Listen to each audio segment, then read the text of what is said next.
You're watching All to Play For, brought to you by Joe and Coral. As always, I'm joined with my guy, Joe Cole. How have you been, JC? I've been very well, mate. I've been very well. Been playing golf very badly. Great game last night, Man City. And I did the Chelsea game, which I thought they was very, very good.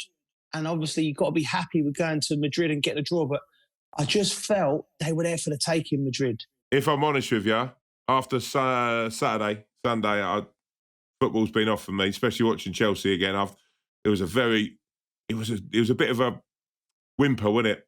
West Ham, yeah. I felt that game. It was a real hit of reality actually this weekend, Joe, for West Ham, because it was a thing of, the dream of getting to the Champions League obviously is everything. It's a club, after nearly getting relegated, and we've got a great guest to talk to about this. I'm going to bring him on in a minute, but when you watch it and you think the amount of the smallness of that squad now, you think last week when we were chatting to Kerbishley and Alan, and he was saying about in a relegation battle with 13, 14 players, we're going in, we're fighting for a Champions League space with a place with about 13, 14 players. Do you know what I mean? And in the midst of that, it's not one striker, Joe. Do you know what I mean? And one fit striker. So it's keep your chin up, big man. We're going to do it. If you know, the worst thing is, if you don't make the Champions League, you make the Europa League. And I know it sounds really, really snobby, but in Champions League, I'll go amazing. It does sound snobby, mate. It does sound snobby. No, but then you haven't got the money to go out and buy all these players. Listen, when you're having a sip in a beer, when you're in Prague, Slavia Prague away in the Europa League on a Thursday night, you tell me if you're still upset about it. You'll be loving it, big man. Come on. Mate, I know what'll happen. We'll get in the Champions League and we'll draw bloody Rangers or Celtic. That'll what'll happen. We'll just get a trip to Glasgow. Yeah, leave your swimming shorts at home. Right, talking of what I'd say is achievers, legends, but mostly I'd say one of my favourite personalities in the game. This guy is the guy. He's been in the professional game for 40 years, making 598 appearances for teams like Bristol Rovers, Brentford and Queen's Park Rangers. Moving into management, he's taken charge of 989 games to date. That's right, nearly 1,000 games in the hot seat. He's a great character. I love listening to him. He's humorous. You know what? I know it's mad to say, but he obviously takes the game very, very seriously. But he makes me smile. And I just think that not just football, I think life needs more people like Ian Holloway. How you doing, sir? You good? Here. Joe, how are you? You West Hammers? What's the matter with you? Hey, well, my team's what we would take to be in that position. Good gracious me. I know. Your glass is half full, lads. What's the matter with you? I'm with you, big man. I think Tom's like Ian, Joe. The way I see it, and Ian, you must when you've been in the Premier League and you look at it and we're having an incredible season, it's amazing, right? You get in the Champions League and obviously you get that massive cash windfall. Going to Europa League, it's not the same money. And there's a lot of players that need to be bought then to be in full competition. That's my worry. And then, because it's the West Ham way, we'll get relegated next year. What a load of baloney. What are you talking about? Good job your management don't feel like that, What an achievement that is. Yeah, honestly, you got a big stadium now. Look at you. You're just loving it. You should be. You should be loving it anyway. How are you doing, Ian? Are you well? I'm all right, mate. Yeah. It's strange times, isn't it? I got a big nose with these masks. It's like wearing a bed sheet if you go in the shop. It's terrible. Absolute huge hooter, I'm not having a good season, really. I'm really not. Bristol Rovers is my team, and we just got relegated. And Grimsby, who I was with last, they just got relegated. So absolute torrid in my house at this moment in time. Oh, mate. Bristol Rovers, Ian, what's the owner situation down there? I'm not really so much football at the moment. I've not paid much attention to any of the lower leagues because there's so much on telly at the top end. But how are they as a club? Because I heard they had decent owners that were trying to push them forward, or is it just not worked? What's happened? We got bought a few years ago by Jordanians, so we actually Bristolians. We thought they got all the oil on that, but it's in the wrong country. I've actually spoke to him. I said, "Why don't you drill down and go across, try and get some for us?" You know what I mean? But it ain't good. We've all I'm saying. The biggest thing I'm concerned about is coming out of this horrendous time everybody's in. You know, we are social animals. Football is a part of being in the energy of a group of people, and without that, we are lost, aren't we? We really are. Yeah. It's not sitting watching it at home on the telly. It's going to it and the traveling there and being part of it. You know, that's what everybody's missing. And you know, I've just found it like pretty ridiculous being not involved in it and watching it. And I thought, watching the telly the other day, Graham Souness, who's one of my heroes, to be fair, to be honest with you, even as a pundit, as a player, as a manager, he says it how it is. And he actually summed it up the other day. There's no aggression left. Our game was about aggression and getting there. And that's what made it stand out. And, you know, I saw Son fall over the other day, acting like he should have a split eye. Yeah. And he got one of the best goals disallowed because he was rolling about. There was nothing wrong with it. Yeah. And it's sickening to me. You know, life is about sport, and sport is about winning and losing, having good times and bad times. And without that, you can't take that away. So, you know, I have to say, the owners of these clubs, they should be gone now. Yeah. We should be the government should be taking it off of them, giving it back to part supporters to make sure the game is bolstered for the rest of this generation, the next generation, because it's taught me everything about being a human being. It's one of the only tribal things that are left where you can do it safely. So, you know, we should be custodians of it. That's all you are as a player or a manager. You're custodian of that shirt. And really someone should be stepping in now, because it's disgusting. I've got to be honest. They're just greedy. They haven't got a clue. They don't care where they want to take Man United or Liverpool. They might be move them another 120, 200 countries away. You know what I mean? It don't make sense to me. So, you know, I'm a purist of football, and I haven't ever been the best, but I've tried to make people believe they're better than they are. And you know yourself, Joe, looking at your career, mate, you played 670 games, you got 95 goals, almost 1 in 6, 56 times for England, 10 goals. Mate, you're a genius.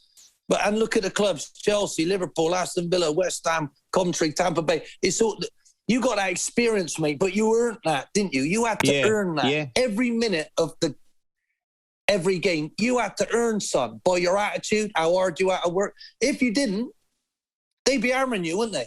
Oh, for sure. Young ones today, it's not that at all. Yeah. They're agents, they'll get them moved if you don't. It's just a nightmare. You can't walk on eggshells. We need some discipline. And I think Graham Souness the other day sums it up. Without crowds, it's boring. Well said.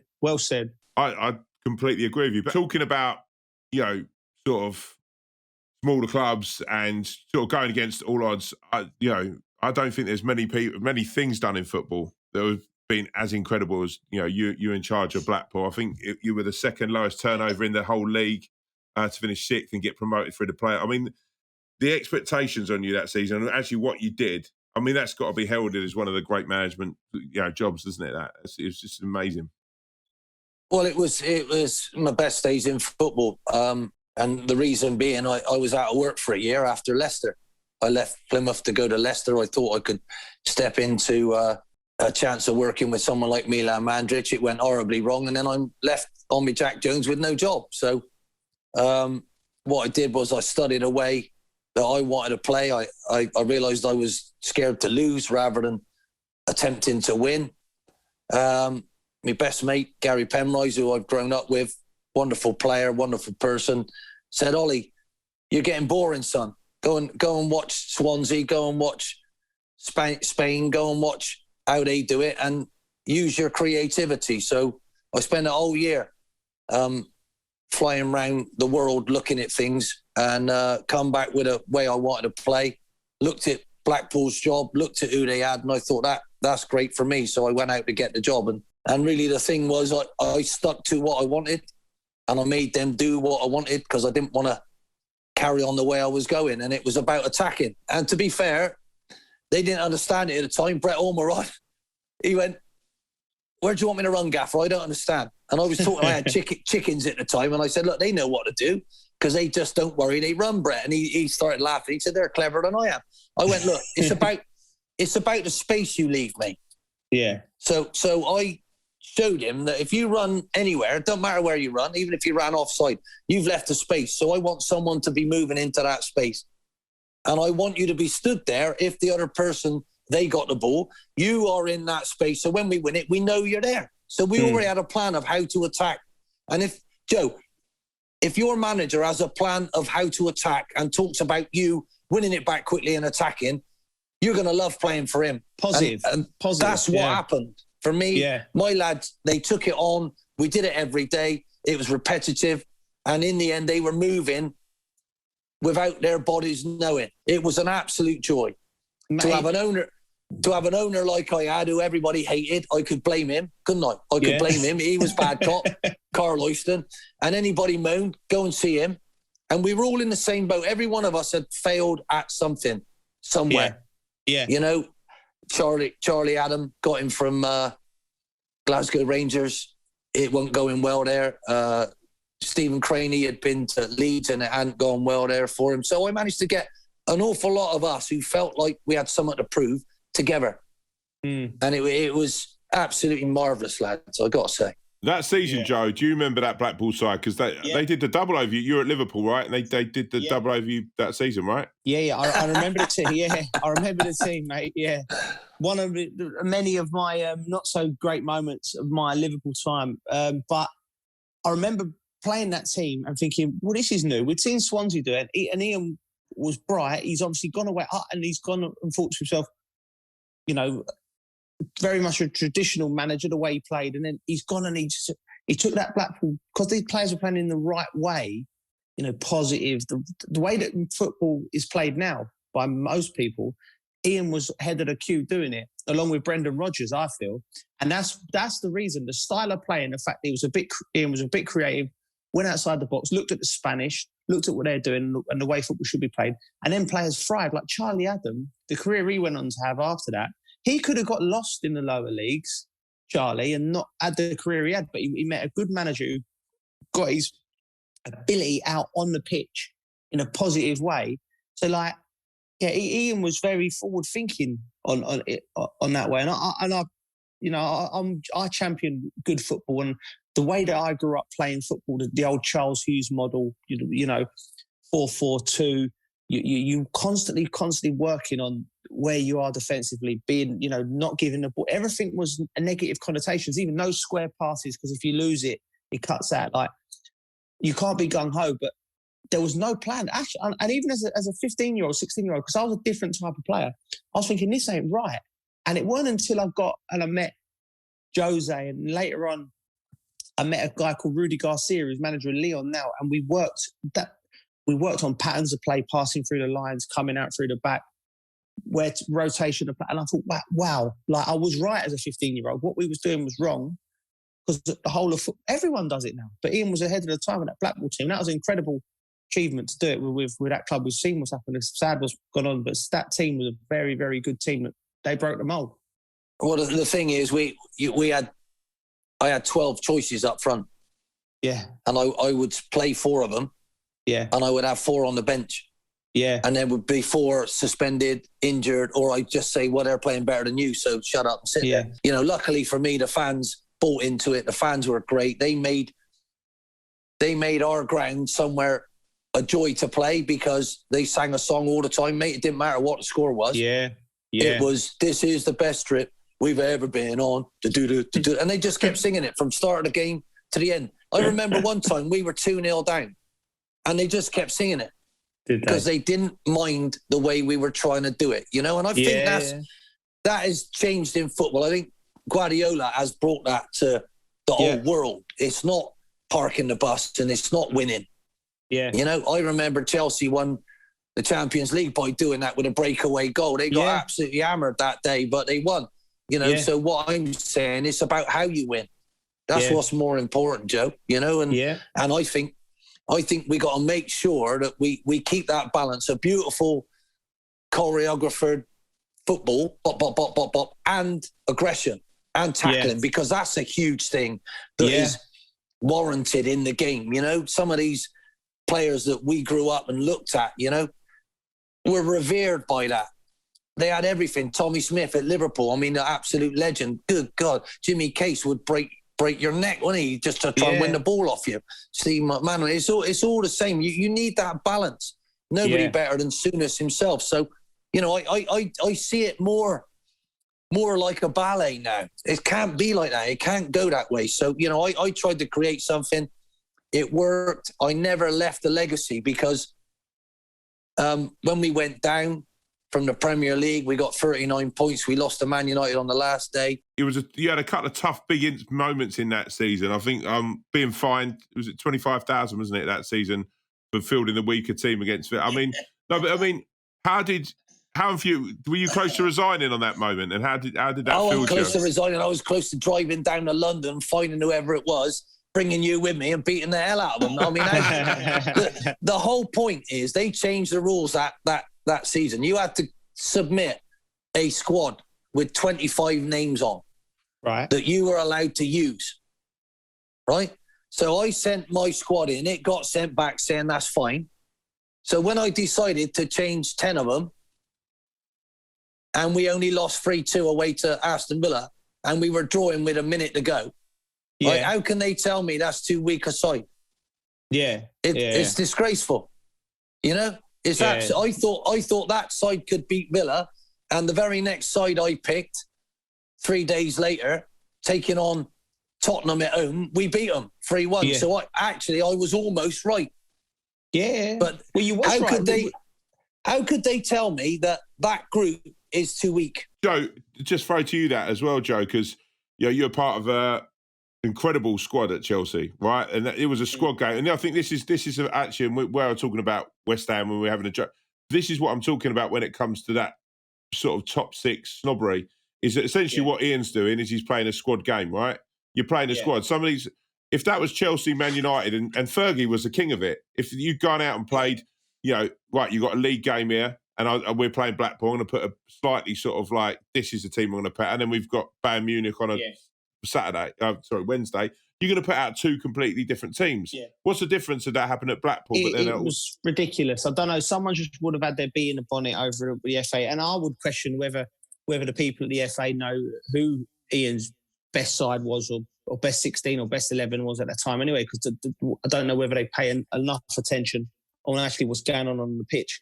My point is, if I'm not running the business because the owners do, you know, but I am the head man on the coalface, picking the team, right? I got our club fined £25,000 when I picked 11 players from my 25. My argument was, how can you possibly fine me for doing that? Surely, in my contract, he tells me I can pick and play whoever I like. You should have looked at the 25 and say, actually, these lot ain't good enough. You can't pick them in your first team. Yeah. But they didn't. So my argument was that wouldn't happen to anyone else. It was only the underdog, right? And it beggars belief, you know. But I go back to that time. We had the most fantastic journey because we didn't lose that many games at the start. We had a bit of fun and we took our momentum into it. So we only dropped into the bottom three in the last 2 games. Yeah, I remember. And it's only a point. You only went down by a point, right? Yeah, we were all having a bit of fun. So we were never under that pressure. But, you know, the funny thing was, it was predicted that we were going to be the worst team ever, right? Yeah. The Sun came out and wrote, huge article on the back, they're not even going to get 10 points, you know? Yeah. Not even 10 points. We actually got 10 wins. Yeah. And it did my head in, you know? And then at the end of that season, I got a letter from the head of the referee and saying, I'm very, very sorry. We've looked back and we've cost your team 9 points by blatant mistakes. Wow. Really? 9 points. One of them was Man United at home. We had a penalty that should have been given. We were 2-0 up. I didn't know that happened. Does that happen Does that happen a lot at the? Just because I've never heard of that, but does that happen? Well, no, they were checking things then, and they asked me if they minded them using it to help educate their referees. Well, they obviously haven't gone forward with it, judging by some of the refereeing decisions. But the most amazing thing, I wrote down all sorts of things at that time, and we lost in the last 20 minutes of games. We were in them, we were winning, we lost so many points. And I looked at the main reason that everybody substitutes, mate. Man United substitutes when they were 2-0 down at our place. They brought off Wayne Rooney, put on Berbatov. Yeah. He brought on Ryan Giggs fresh with 10 minutes to go. They scored 3 goals, Joe. My squad wasn't deep enough to bring on fresh people who were as good as the other people. That's the difference I had to ask my horses to keep pulling the stagecoach when they're bringing on fresh horses. And they get bigger all the time, don't they, with the extra money they get all the time, the Champions League money. So this is the biggest barrier. It's hard enough in our country at the minute to bridge that gap. We all want to see West Ham get there. We all want to see maybe Leeds get there. We want to see Newcastle do better because they got 50,000 fans every week. So this, who is to tell us who are the biggest clubs, you know? Yeah. So the most wonderful thing we want is to promote Blackpool. What I believe we did, we went away from home and played the same way. Even with Leicester, when I look at Leicester, Ian and Joe, I think but us against Chelsea, Joe, at the weekend, and, you're looking at our bench and, it's enough to take nothing away from them as good praise, but you look at Chelsea's bench and you look at ours and you think, Tammy Abraham would be starting for us, without any doubt. Tammy Abraham would be in every, he's on the bench for them. Giroud would be starting for us. So you go through, Ziyech, these are top quality players. Our bench, I think we had 3 youth players. That's the talk of the week, isn't it, with the European Super League? We cannot lose the ability for someone like a Blackpool, someone to do what they did, Leicester to do what they did. We have to keep the status quo more along them lines where it's inclusive. And listen, we will sort football out in about an hour on Auto Play 4. Get rid of VAR. Makes more money available across the board for everyone. So every kid, if their kids in Bristol growing up, they got the opportunity to good facilities, good training, good coaching, so they can come and be the next Wayne Rooney or the next whatever, and give them the Bristol Rovers the chance of building up the league. Having been out on Bristol a number of times, I'd love to see Bristol Rovers up in the Premier League because, my God, it's a hell of a night out. It's a great people, great. Mate, we're a 2-team city, and it feels like there's a 1-team city right now because Bristol City are on the march. They're trying to get there. They're established in the Championship. They've almost got there a couple of times, and we all look at Aston Villa and see what they've done lately as well. I hope City will get there. I'm sure City will get there one day, but they're running out of patience, Joe. And we start criticising our managers and our team. I thought Lee Johnson was doing a brilliant job.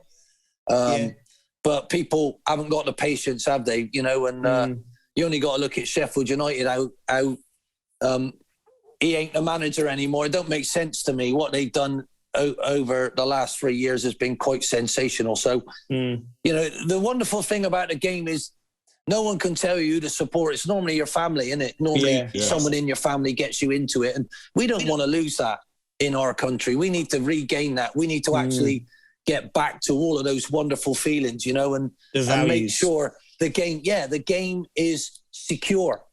The game needs to be secure. There's more than enough money in it now, but I don't trust who is dictating where that money goes. So we need to step in and take it off them. You are not going to give it to someone else if you think it's yours. Are you?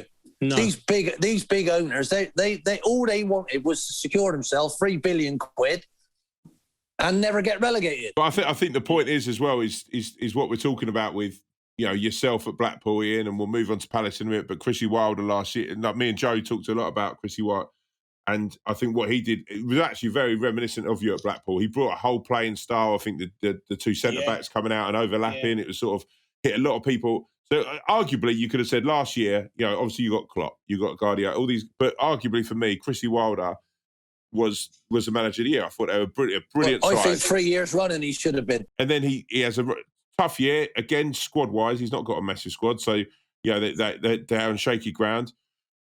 Hits the gets them relegated. But I have no doubt in my mind, if Chrissy Wilder's still manager, they're coming straight back up. Right? Read between the lines, and then you'll know. right? Chris, I guarantee you, I haven't spoke to him about it, but I'll guarantee you, his position became untenable.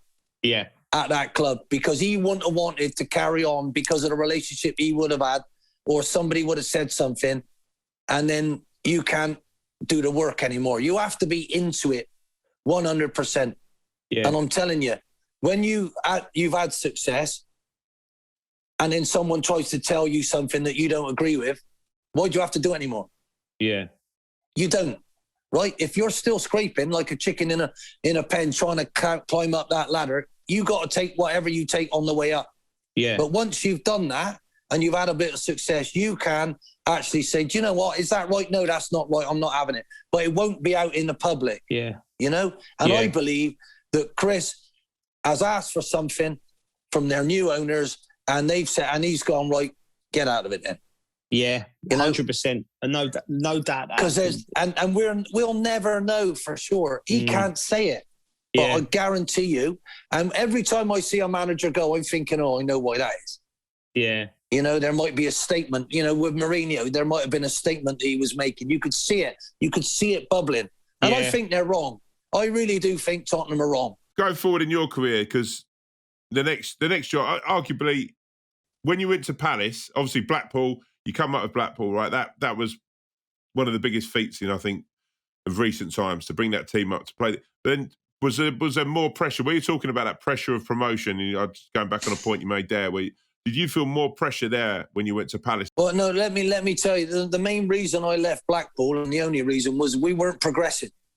Yeah. You have to, Joey will tell you this, any time the club feels like it's moving backwards, players don't like it. Yeah. Players want to be part of energy that's growing and getting bigger and better. And we had to do little tiny things to try and, but I knew that was at the end. Yeah. I knew it was at the end, and I will have a little bit of fun because Carl Oyston said, I got a great idea. All those ones you started with, they're up this summer. I'm going to put them back on lower than they were on before you came.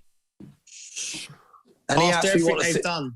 Yeah, he asked me what did I think about that. I went, well, I got to go then, haven't I? And this was the sort of games that I had a contract there that was rolling, so it would have. He had me forever, right? And he realised he probably didn't want me to keep me on that because I'd earned more money than I did when I started. But at the end of the day, life is like that. So I get out of that and I go to Palace. Mm-hmm. Right, Palace compared to Blackpool, there was three of us at Blackpool. Right, yeah. I had a physio, Phil Horner, assistant manager in Steve Thompson, and me. Yeah. Right. We had Walesy, a part-time kit man. Yeah. Right? He was only part-time because when the washing was going round, he wasn't allowed to be paid. He had to go out and be a taxi driver. This is gospel truth. Right. We had part-time masseuses who we would pay, who would come in and keep the lads fit. We had to keep them fit. We had the smallest squad in the championship. They weren't even being paid right unless they got promoted. And then when they got a big bonus to make their money up. So I went to Palace. I have never seen so many staff in my life, and they were all mine. It was unbelievable. The training ground was ready. It was sorted, The main ground was great. The fans would jump up and down facing the wrong way, singing. And they had a regular 27,000. The jump was quite incredible for me, But they didn't want to play the way I wanted the players. I had to go... I had to go back to what they wanted. Oh, yeah, they didn't want the ball. Did they not buy into what you wanted to do? I didn't have time to do that because we started to lose when we were doing that. And it was all about them. They were built for a counter-attacking game. And it was brilliant how they did it. They had a back four. They had a middle two that sat there, Jedinak and Dick Okoye, and they just sat there. And they would defend with one of the wide ones, and everybody else was ready to head it out, clear it, and then counter-attack. Yeah, sorry, mate. Sorry, Joe. We won 5 in my second game. We won 5-0 against Ipswich, and we had 38% possession. Jesus. 5-0. Yeah. Because they were so good at Balassi one wing, Wilf the other wing, Glenn Murray up the middle, and we had a defensive number 10 and an attacking number 10, and we would just swap it. It was brilliantly devised. When I came in and talked about my stuff, they didn't want to do it. And do you know what? I don't feel like they've moved on in terms of playing style under Roy. I think they've been reasonably successful in keeping it. But because this job's coming up for grabs, isn't it? Probably soon because of Roy's. Don't want to retire the man before he time, but at 74, 75, they got to be looking to. I think he's said, isn't he, that that's it for him now. He's okay. So I look at that team and the way they're playing, and because I've studied them a bit when we've done them on BT Sport, and they play the same way. They're two central midfielders sitting there, and they catch him on the counter, and it works to a certain degree. But they'll never get further than they'll never finish in the top 10 in that style of football because there's no plan to handle the ball and get on. Do you know what I mean? They attack individually too much. They needed coaching. It's surprising that the players didn't buy into it. Well, no, they weren't comfortable. The passion that I had for it, and they were so used to doing what they were doing, and I had to learn how they did it. Yeah, and I had no problem with that because that taught me other things. Then I started doubting what I was doing. Was I too open? At the end of the day, it's what you don't want to do. I don't want. For me, everybody's trying to play like Guardiola at the minute, and it's boring because they're not good enough at it. Yeah. They're really not good enough at it. And what you have to do is, like Sean Dyche, he's found his own way to be effective. Yeah. Some of the football that Burnley have played, they don't play long ball, but what he does, he pushes four up front and he finds them and then he plays from there. And some of their football has been absolutely outstanding, I believe. And we need to have differences. Yeah. So because if you match up every time, it'll be boring. Yeah. Right? That's the skill of the game, but if you let them dominate the ball and you haven't got it, as a footballer, you feel like humiliated. You're getting a run around.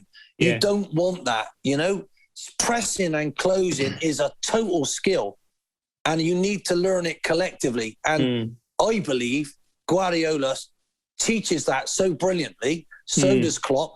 People who try and copy it don't get it. Yeah.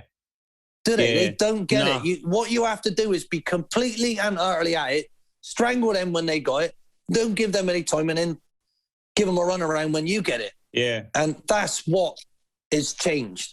Yeah. If you actually take away, I'm going into the coaching end now, right? If you actually take it away, what they've done is shorten the pitch. Yeah. When you've got it, they shorten the pitch. They don't let you out, right? When they get it, you have to give them all the pitch because you're too scared to close them eye up because they'll kill you. Yeah. So unless you learn how to press and close like that, you will never beat them. That's it, my honest opinion. You're watching All to Play For, brought to you by Joe and Coral. I've been with my wife now 45 years. We're childhood sweethearts. We've been together since we were 16 and 15. Oh, come on, Joe. You're starting to make me cry now. What's up with you? Jeez, well, that's the intention, Alan, to make you all cry. Check out the full video now to find out why Joe is Alan's next winner. Just jumping back a bit where you're interested actually in what Joe was talking about with Palace and how Palace haven't moved forward and looking at them as a team and them as a squad. Tom, can I stop you there, mate? For me, what they've done is they've consolidated themselves without coming back down. Steve Parish, what he's done, now we fell out, me and him, we did, but I admire what he's done. He's actually grown the business. He's not scared of it. Yeah. He's up the wages. He's got what they got him now do is he tried to do it with the Dutch what's his name? De Boer. He only 7 games, didn't win one, right? He tried to do it. I tried to do it. Alan Pardew tried to do it. Tony Pulis was the best shout. He went in and played their way and got manager of the season, After I recommended it because I knew that's the way that team at the back, the people at the back needed to. You have to have the best passers in the world to play out comfortably.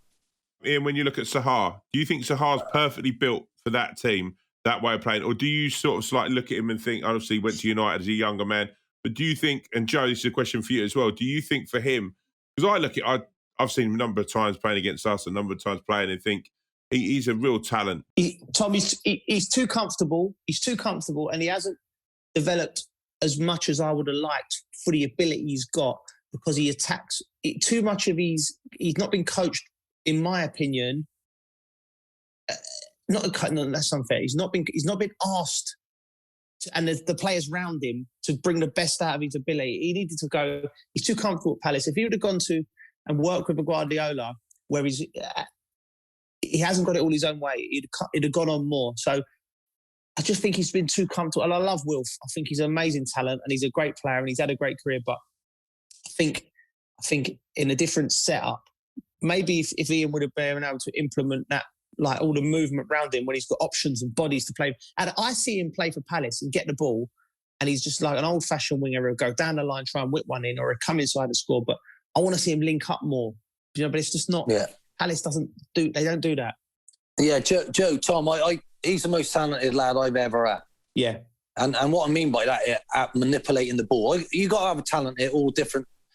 It's a bit like making a cake. You can't have the same ingredient. It tastes horrible, doesn't it? You need the little bits and pieces here. But if I said, who would I want to give the ball to actually get past one of their players? It'd be Wilf. Yeah. All day long. And my point is, if he was stood out wide left or wide right for Guardiola, playing in that team, training with them every day, and you give it to him like he gives it to Mahrez in the final third, what could Wilf provide for you? I believe at the top level, he would win you games. Yes.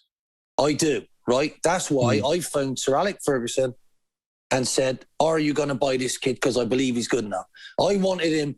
We had trouble with him at the time. He was out of contract with his agent and other agents were all over him, telling him this, taking him to Italy and all of that. And I was losing one of my best players.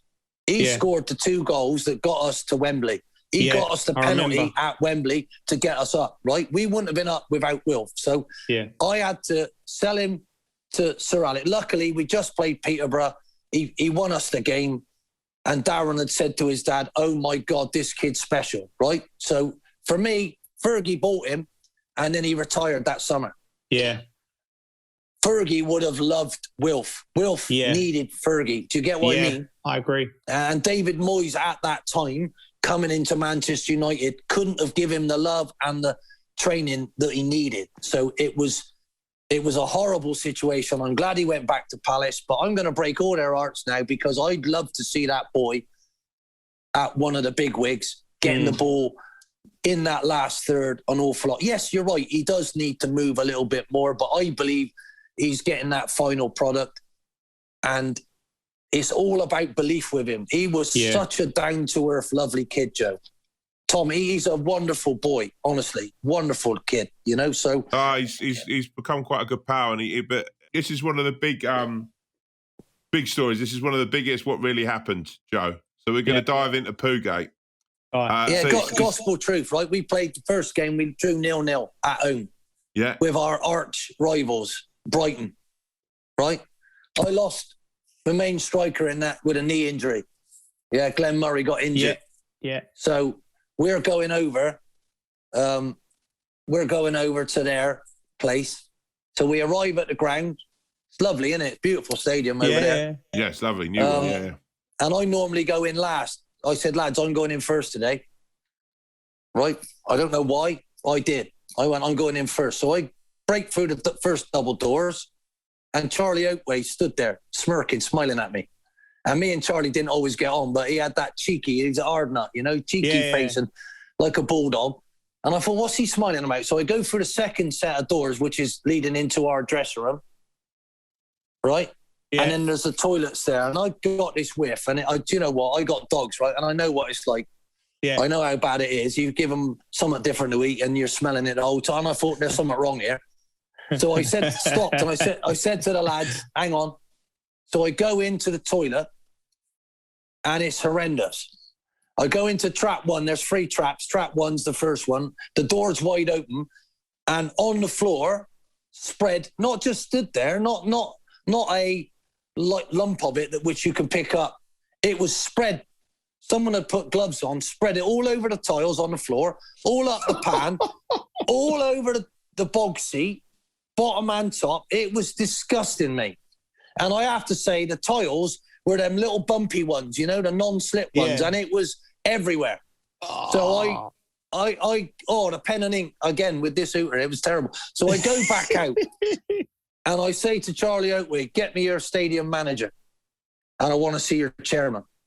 Now, you got to bear in mind, there's about 30 yards of corridor, and there's Sky TV cameras. Yeah. Right? They're there waiting for us, right? So, Charlie, the smile went off his face, goes and gets me this young lady who was the stadium manager. I said, come in with me, will you? Right? I sent the lads down the tunnel, so they're out on the pitch. Come in with me. So I showed her. She was obviously disgusted. Oh, I'll get that cleaned up. I said, yes, you will, and take me up to your chairman.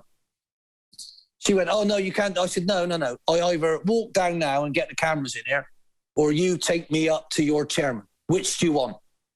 Do you want that on Sky TV, letting your club down, or do you just going to shut up, get it cleaned up, and take me up to your chairman? So she took me up to the chairman.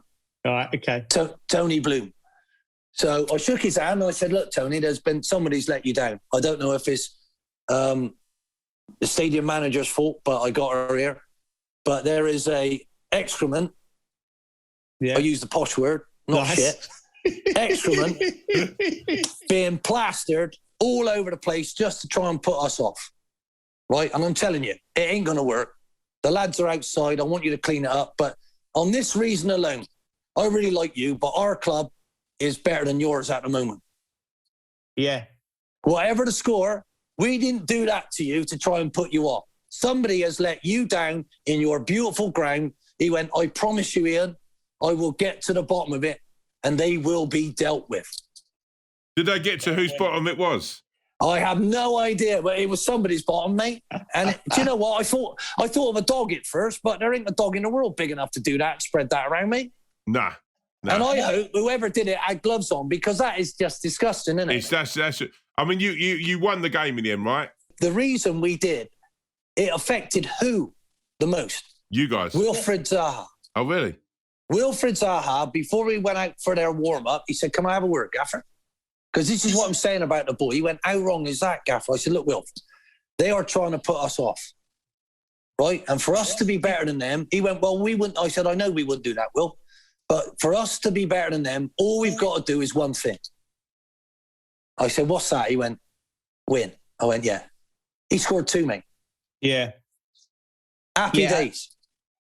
Did they ever apologise? Did you get a proper apology from... It was Gus Poyet was the manager at the time, right? Yeah, well, they left, didn't they, at that time. So I never got a proper apology to them. I know that it didn't affect me. I felt strong because of the way I dealt with it. Yeah. I think that's brilliant, the way you dealt with it. Honestly, that's brilliant. I mean, we talk about management like that's... You've just gone in there and they've tried to throw you a googly and you've just like took that and just... Joe, I think they threw him a poobly. I think it was a poobly rather than a googly. Do you know what I mean? You just energised it. A poobly. And he just put it out there. I think that's brilliant. JC, how would you have dealt with that? Would you have... There's nothing on the UEFA coaching badges that I've done which prepared me for that, to be honest with you. So I'd probably like to... Now I've spoken to Ian, now I'll deal with it exactly how he done with it. Because all joking aside, I play quite a bit of Sunday League. That is an old school Sunday League trick. That's if you've got a big game in the Sunday League, pub football, whatever, that's an old school. It's like letting off fireworks instead of running someone's dressing room and letting off fireworks. Mate, yeah, it might seem a good idea if you've had a couple of pints. Yeah. But at the biggest, second biggest game in the world, isn't it? You're talking to get to Wembley to play the biggest, to go to the Premier League, right? To do that in the second leg at your own ground is pretty damn silly, isn't it? Yeah. Let's face it can't be a supporter breaking in through that security. It can't be, can it? It'd be interesting if we could get to the bottom of this, start a little investigation. The bottom of it? You keep saying that. Let's get the guys from Line of Duty on it. Yeah, why not? Right, Joe, we've got a little game for you. You've got a little game for both of you. You're known as an amazing manager, Ian. But one of my favourite things, and this is as a comedian, I'll say, is your quotes light up. They lit up the Premier League. They light up football. Tom, can I tell you, I have honestly never meant them to be funny. Well, I'll tell you what, mate. I've worked with some of the best. I've worked with some of the best comics in the game, mate, and some of them haven't made me laugh as much as you have over the years.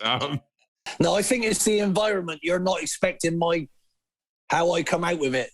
If I could, this is how I find, and this is what and when you talk about the game changing, and I mean this from the bottom up, the thing that frightens me of the game changing is characters like yourself, Chrissy Wilder, people that for me feel like an extension of, I didn't grow up, I'm not Joe Carr, I'm not, I've never grew up around professional football. I grew up watching football as a fan, but playing in pub football. And what was great about, I think, yourself and people is you had that earnest working class way of coming into football, saying what you thought, but feeling like sometimes like you're a guy that was the funniest bloke in the pub. And I've an incredible manager. That's nothing to take away, but I like the way you just said it how it is. Mate, I had to deal with this at school, not being funny. You in life, there's bullies out there and you just got to deal with it. You got to get on with it, right? So, and they always pick on your worst things. So I thought of some jokes that I could tell about my nose because it's never going to get any smaller. So my jokes in the playground were funnier than theirs. Yeah. So I would then turn on them, and if they didn't like what I said, well, you can give it out, but you can't take it, you son, you bully. Do you know what I mean? So that's and I had to have that to help me deal with life. I like a laugh. My mum used to make me laugh all the time. Dad made me serious because I wanted to please him, and he was a bit of a lad as well. But he would always work hard. But my mum's sense of humour, never take yourself too seriously, son. And I believe the world does. Do you know what I mean? Mate, but that's how I've done what I do for us. I was on building sites at 14, 15, working with grown men. And I was a big guy, but I was never an aggressive man. So my dad was always like, you're just going to win them over by making them laugh and having it. And if you crack those jokes, I'd say actually of Joe as well, and knowing Joe and knowing a lot of footballers, I think one of the nicest, Joe is and one of the most humble people, but straight away doesn't take himself ever so seriously. Really has a laugh and jokes and makes you feel relaxed around him. And that's just, I'd say Joe's a world-class footballer, world-class guy. And that's what I love about JC, I think, and yourself, Ian. I think that's the thing I think that you really, it worries. I think that actually when I watch Phil Foden, he's got an element of that. He feels very real as a young man. Yeah. I think that's what the game has to do. And I don't know if we do enough of it to educate our lads about, because, Joe's out of play his whole career to be a wealthy man, right? They haven't got to do that anymore. Yeah. And if you get it too early, it can change who you are. That's what football needs to do, is to make sure that these lads are proper people first, and then good players second. Yeah. But we all try it in our own way. Do you know what I mean? Yeah. Let's be honest. There's all sorts of things that comes across you, and my quotes, if I go back to it, they've come up from things that have happened. The first one, right? You can ask me, but the first one was to protect one of my best players who was in terrible trouble, but I couldn't tell anyone. Right, I want to see if you can guess who we're talking about here. So here's the first one coming up, right, Joe? He's 6 foot something, fit as a flea, good looking. He's got to have something wrong with him. Hopefully he's hung like a hamster. That would make us all feel better. Having said that, my missus has got a pet hamster at home and his cock's massive. Who do you think Ian Holloway is talking about there? What club is it? What club? What club? Give me a clue. No, he's talking about a Man United player at that time. Ronaldo. Yes. Yeah. What I'm saying is you, as a bloke, he had everything. Surely don't give him one of them and all. Give him a little one. You know what I mean? Just to balance it up. Here's another one. That's quite rude, isn't it, really? That's quite rude. Oh, mate, it made me howl when I first read it, mate. It's a great bit of stand-up, to be fair. Yeah. Every dog has its day, and today is woof day. Today, I just want to bark.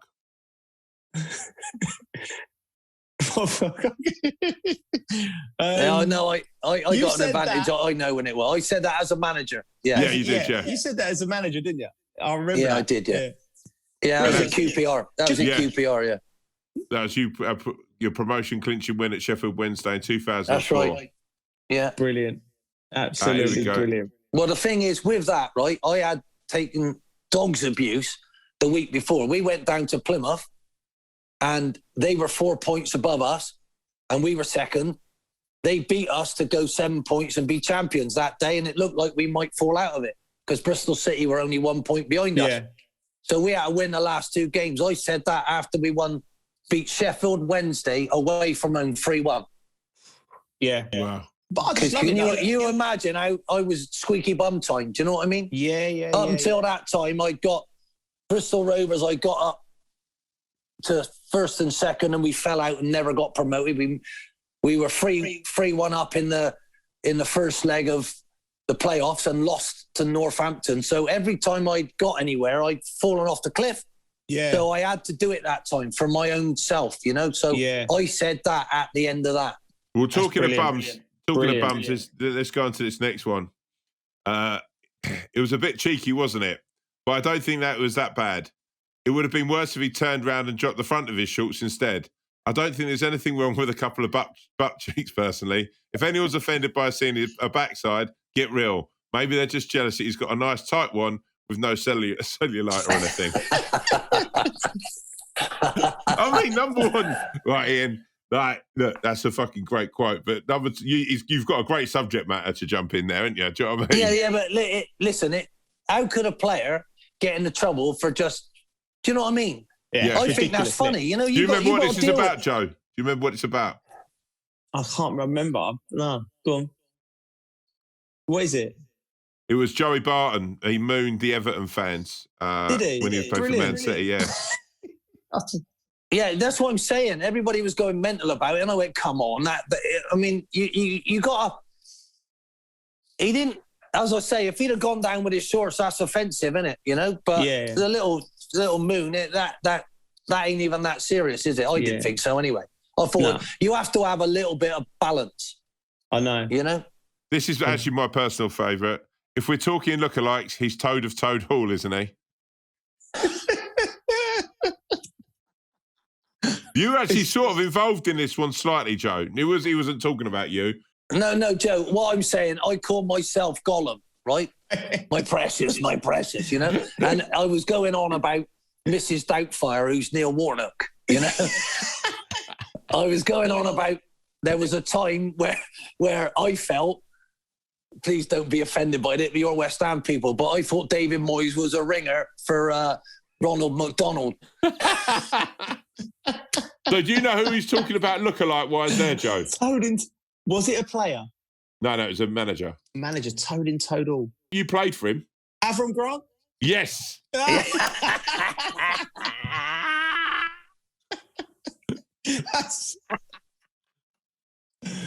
love Avram. If he's offended by that, I'm sorry, but you can't be too serious, can you? He won't be. He won't be. He'll have a good. I could think of worse ones. I'll do another one. Mini me. Look at me.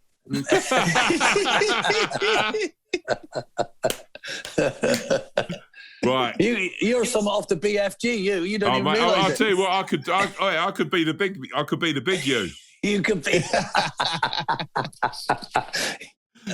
Right, Joe. Ian, now for some serious business. The predictions. Right. Last week, Joe, Alan Kirbishley beat both of us. Oh, God. Right. He's experienced, isn't he? He predicted Chelsea to beat West Ham. Shame on you, Alan.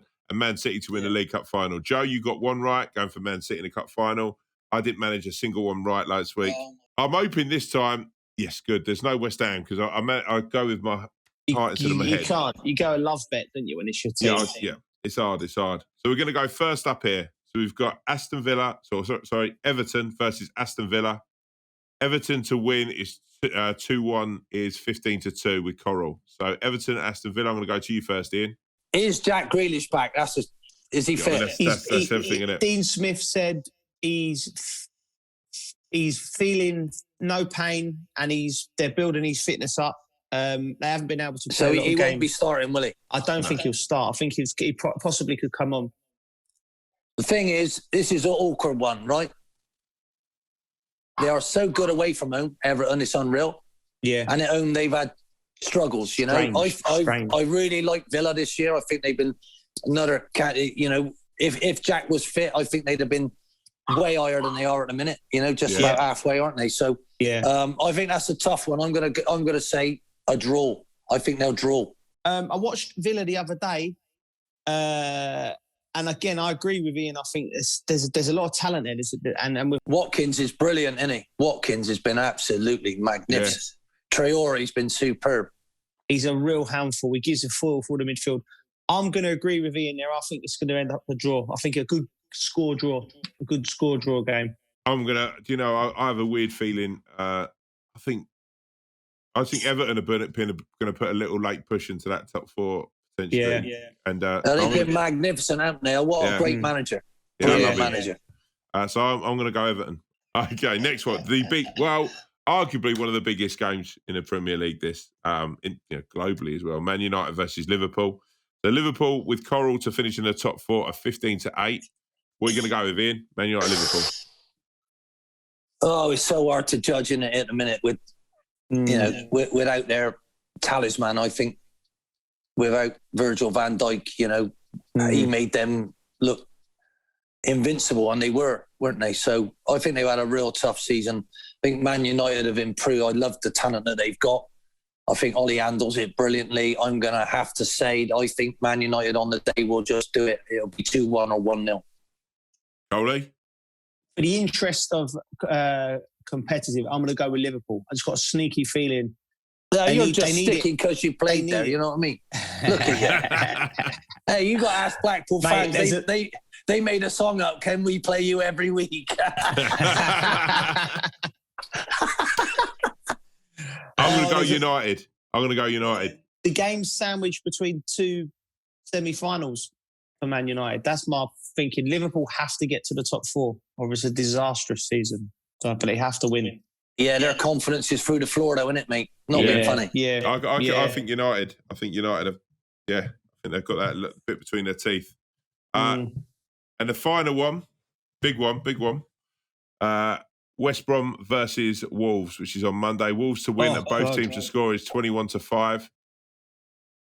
Go on, Mr. Holloway. Well, that's a difficult one. I mean, I feel for Sam at the moment. Good gracious me, they thumped Chelsea.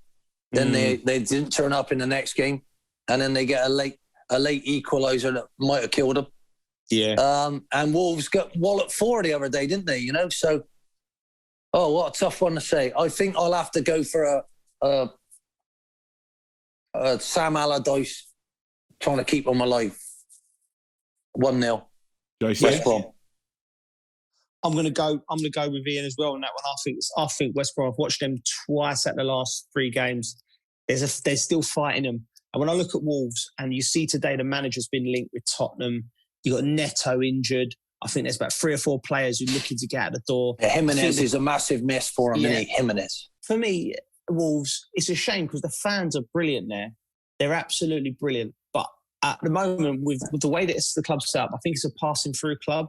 I think it's a way for the agent who don't need to name him, but he's to bring players in like your Netos, like your Jimenez, and then shift them on to the next club, get them exposure in England. And I just think at the moment at Wolves in particular, the ground's a bit shaky. So I think they could get turned over by West Brom. Well, I'm going to agree with both of you there. I think West Brom. I think Sam. You should agree with us, mate, because you're miles behind. You need points. At least you can't go wrong, isn't it? That's what my wife Kim says. Why should I agree with you? That will make both of us wrong. Ian Holloway, it's been an absolute joy chatting to you, mate. Honestly, you're a legend of the game, and I've loved it. Well, listen, you've made me feel really relaxed in my own house, which is nice.